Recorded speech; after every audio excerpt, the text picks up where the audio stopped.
대형 로펌은 자본 싸움을 합니다. 우리는 그 방식으로는 절대 이길 수가 없습니다. 자본 싸움이 아니라면 우리는 어디에서 싸워야 할까요? 돈을 퍼붓지 않아도 이길 수 있는 브랜딩이 필요합니다. 여기서 중요한 질문이 하나 있죠.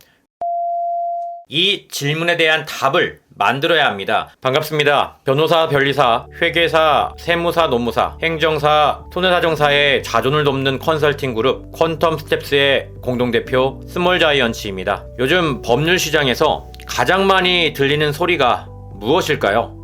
이제 개업해도 못 버틴다. 대형 로펌이 시장을 다 먹어버렸다. 돈이 없으면 마케팅 자체가 불가능하다. 이런 이야기입니다. 네트워크, 법무법인, 대형 로펌, 법률 플랫폼이 시장을 점점 독식하고 있습니다. 키워드 광고비는 정말 말도 안 되게 비싸지고 있고요. 이제는 개업한 지 몇 개월도 안 돼서 문을 닫는 변호사와 세무사들이 나오고 있습니다. 그런데 문제는요, 이런 변화가 법률 시장만의 그리고 세무 시장만의 일이 아니라는 겁니다. 병원도 이미 대형 병원, 네트워크 병원 체제로 변했죠. 프랜차이즈 카페도 스타벅스, 메가커피, 이데아 같은 브랜드가 시장을 장악했습니다. PC방, 편의점, 학원까지 개인이 살아남기가 더 어려운 시대가 도래했는데요. 이제 자본력을 갖춘 공룡들이 각 분야를 먹어치우고 있는 겁니다. 그렇다면 변호사, 세무사, 노무사 같은 1인 사업자는 대형 로펌과 경쟁할 수 있는 방법이 있을까요? 답은 있다입니다. 오늘 강의에서는 자본력 없이도 살아남을 수 있는 개인 전문가의 생존 전략을 알려드리겠습니다. 지금부터 시작할게요. 먼저 우리가 상대하는 대형 로펌의 무기가 무엇인지 면밀히 살펴봐야 합니다. 첫 번째는요, 자본력입니다. 대형 로펌은 네이버 광고에 특히 엄청난 돈을 쏟아붓고 있습니다. 클릭 한 번에 몇만 원씩 지불하면서 키워드 검색 1페이지를 장악하고 있죠. 돈만 부으면 상위 노출은 늘 유지가 됩니다. 두 번째는요, 조직력입니다. 대형 로펌은 변호사, 직원, 마케팅 담당자가 체계적으로 움직입니다. 각 케이스별 대응이 가능하고 상담 속도도 빠르고요. 일관성도 있겠죠. 세 번째는요, 브랜딩입니다. 대형 로펌은 이름값을 하죠. 사람들은 기본적으로 대형 로펌이 더 믿을만하다고 생각하는 경향이 있습니다.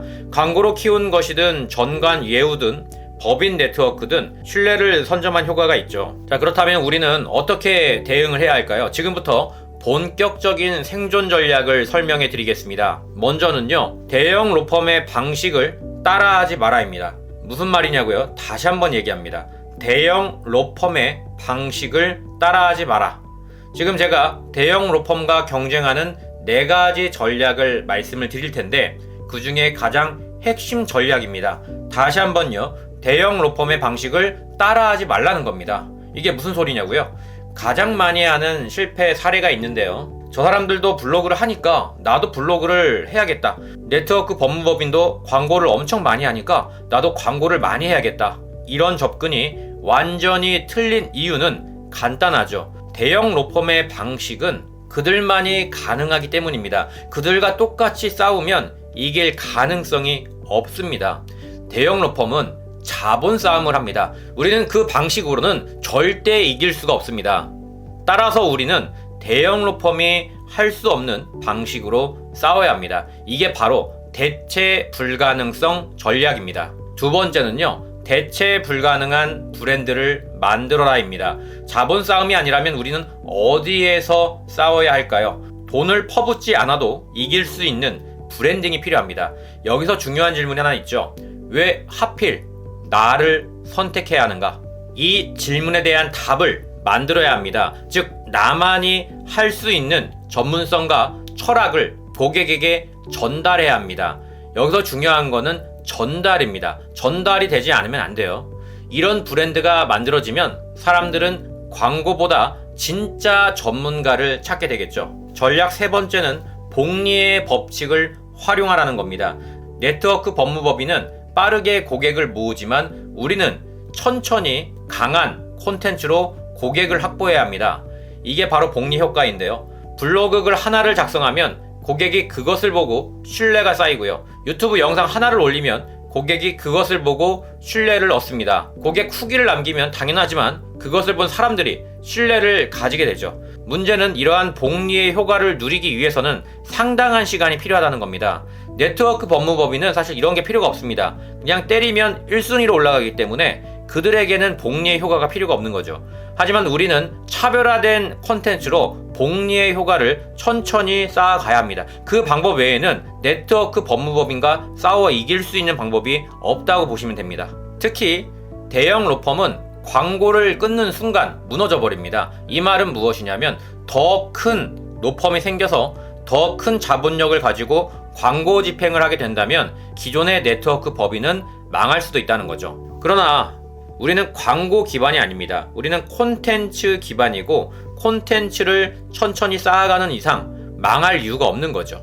영속적인 복리의 효과를 누릴 수가 있는 거죠. 전략 네 번째는 초월적인 상담 기법을 익혀라 라는 것입니다. 다만 이 말을 했다고 해서 뭔가 특별한 상담 기법을 하라는 게 아닙니다. 이것 역시 콘텐츠와 관련이 있는데요. 고객들은 변호사나 세무사를 찾을 때 단순히 정보를 원하는 게 아니죠. 대형 로펌이 아니라 개인 전문가를 찾는 고객들은 진짜 나를 도와줄 변호사 또는 세무사를 원합니다. 고객이 원하는 건 빠르고 편한 상담이 아니라 자기 이야기를 들어줄 사람입니다. 돈 많은 법인이 아니라 자기를 이해해줄 전문가죠. 그래서 우리는 상담 기법을 차별화해야 합니다. 그 상담 기법의 본질은 나를 찾기 전에 의뢰인 스스로가 이미 자기 자신을 설득해 놓아야 한다는 점입니다. 나와의 상담을 통해 의뢰인을 설득하는 게 아니라 이미 내 콘텐츠를 통해 설득이 돼 있는 의뢰인에게 사건 수임에 확답만 드는 것으로 마무리하는 게 바로 상담입니다. 저는 이렇게 하고 있거든요. 이렇게 상담을 통해 대형 로펌과 확실한 차별점을 만들어야 하고요. 결론적으로 대형 로펌과 경쟁하려면 그들의 방식으로 싸우지 마시길 바랍니다. 대체 불가능한 브랜드를 만드시고요. 복리의 법칙을 활용해서 콘텐츠의 성을 쌓으시길 바랍니다. 이 모든 것은 제가 강조하고 있는 콘텐츠의 힘입니다. 콘텐츠를 만들어 하루하루 쌓아가시길 바랍니다. 이 전략을 적용하면 대형 로펌과 싸워도 이길 수 있습니다. 지금 바로 시작하시길 바랍니다. 이 강의가 도움이 되셨다면 구독과 좋아요 부탁드리고요. 궁금한 점은 댓글로 남겨주시면 감사하겠습니다. 아울러 이 영상 하단에 있는 링크를 클릭하시면 무료로 제공되는 온라인 강의 영상을 시청하실 수가 있습니다. 한시적으로 무료이기 때문에 더 나은 성장을 원하시는 분들은 꼭 클릭하셔서 나이브 클래스 온라인 강의 플랫폼에서 시청해 주시길 바랍니다. 감사합니다.